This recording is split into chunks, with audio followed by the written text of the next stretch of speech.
Salut, aujourd'hui je vais te montrer comment simplifier des quotients. Alors il y a deux aspects à la simplification.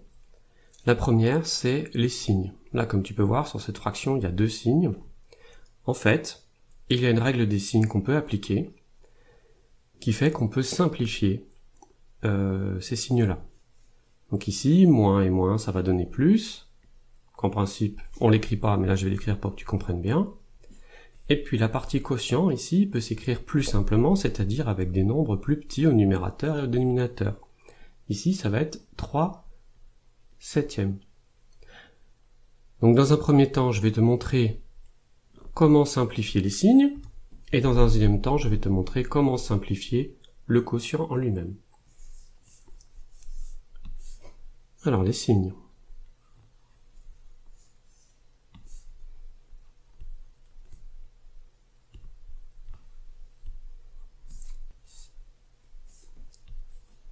Donc là, en fait, un quotient, par exemple 12/28e, c'est en fait le résultat d'une division.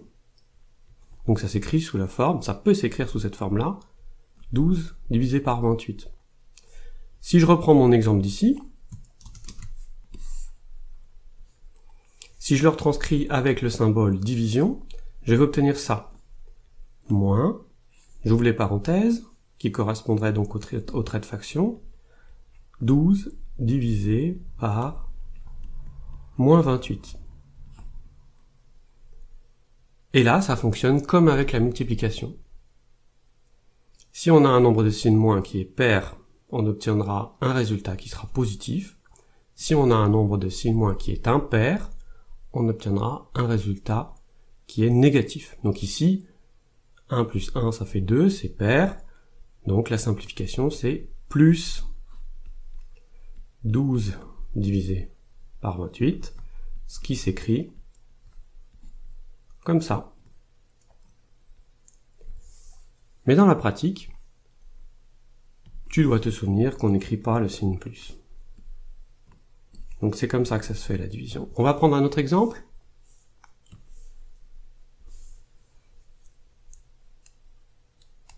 Disons que je vais prendre moins 3 sur moins 4, et le tout moins encore. Donc je compte, 1, 2, 3, 3 c'est impair, donc le résultat sera négatif. Je mets un moins, moins 3 quarts. Alors attention,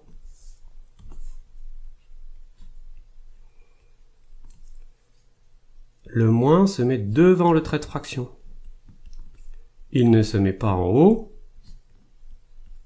ça c'est non, et il ne se met pas en bas, lorsqu'on veut simplifier. Donc la bonne façon de simplifier, c'est celle-là. Okay, bon, bah, j'espère que tu as compris cette partie-là. Passons à la suite.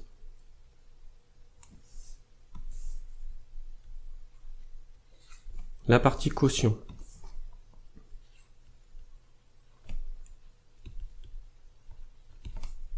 Sans les signes.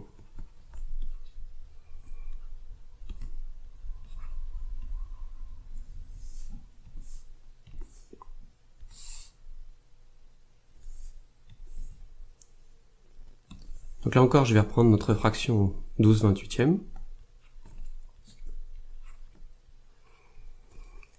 Et on va essayer de voir comment on peut traiter ça. Il faut que tu te souviennes, quelque chose que tu as déjà vu, quand on a un nombre en écriture fractionnaire comme celui-là, on a le droit de multiplier le numérateur et le dénominateur par un même nombre, pour peu que celui-ci, donc je vais le noter K, pour peu que celui-ci soit non nul. Donc j'insiste, il faut que K soit différent de 0. Ça c'est très important. Si tu fais ça, tu ne changes pas la fraction. Ça marche également avec la division. Tu peux diviser le numérateur et le dénominateur par ce même nombre K, à partir du moment où il est non nul. En pratique, quand tu vas rencontrer une écriture telle que celle-là, ce que tu as le droit de faire, et c'est ce qu'on fait habituellement, on barre les nombres qu'on va trouver à la fois au numérateur et au dénominateur. Donc regardons comment ça se passe ici. Je vois que ces deux nombres sont dans une même table. ils sont dans la table du 4. Table du 4. En effet, 12, c'est 3 fois 4, et 28, c'est 7 fois 4. Donc, ce que j'ai le droit de faire,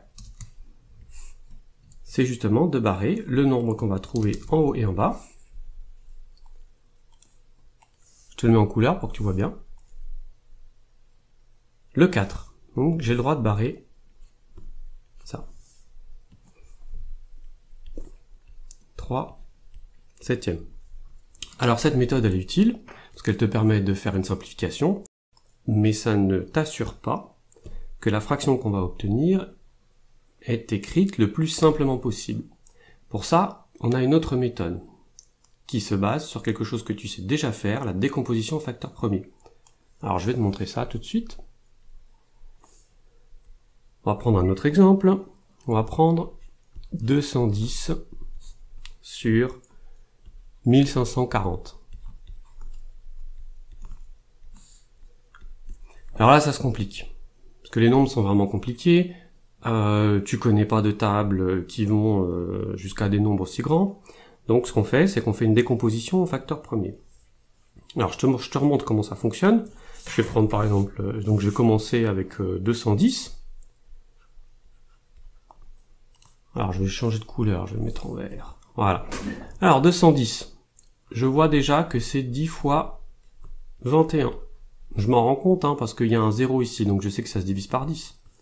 Et puis 10, je sais que c'est 2 fois 5. 2 et 5 sont des nombres premiers, donc je peux pas faire plus que ça. 21, je me souviens que c'est dans la table du 3 et du 7. En fait, c'est 3 fois 7. 3 et 7 sont aussi des nombres premiers, donc on a terminé. Et la décomposition en facteurs premiers de 210, c'est 2 fois 3 fois 5 fois 7. Je te rappelle qu'on les écrit dans l'ordre. Comme ça, on s'assure que la décomposition, elle est unique. Alors, on va le faire maintenant avec 1540. Là, ça va être un tout petit peu plus long. 1540. Là encore, je sais que c'est 10, parce que ça se termine par un 0, donc c'est divisé par 10. 10 fois 154. 154, ça se termine par 4. Donc je sais que ça va être divisible par 2. C'est 2 fois 77. 77, c'est un nombre qui se divise par 7 et par 11, de toute évidence. 7 et 11. Je vois que 10 ici, c'est comme avant, c'est 2 et 5. 2 est un nombre premier, 5 est un nombre premier, 2 est un nombre premier, 7 est un nombre premier, 11 est un nombre premier. On a terminé notre décomposition. Donc on obtient 2 fois 2 fois 5 fois 7 fois 11. Voilà, maintenant je vais barrer les nombres que j'ai en commun à la fois en haut et en bas. J'ai un facteur de 2 ici, je peux le barrer car j'ai deux facteurs de 2 là, mais je n'en barre qu'un seul. Voilà. 3, il apparaît pas en bas, je le garde. Ce 2 là, il apparaît plus en haut, je le garde. Le 5, il apparaît en haut et en bas, je simplifie. Le 7, en haut et en bas, je simplifie. Le 11, il est tout seul en bas. Donc au final, si je fais le bilan, il me reste 3 sur 2 fois 11, 22. Voilà, j'espère que tu as compris. Il ne te reste plus qu'à t'entraîner.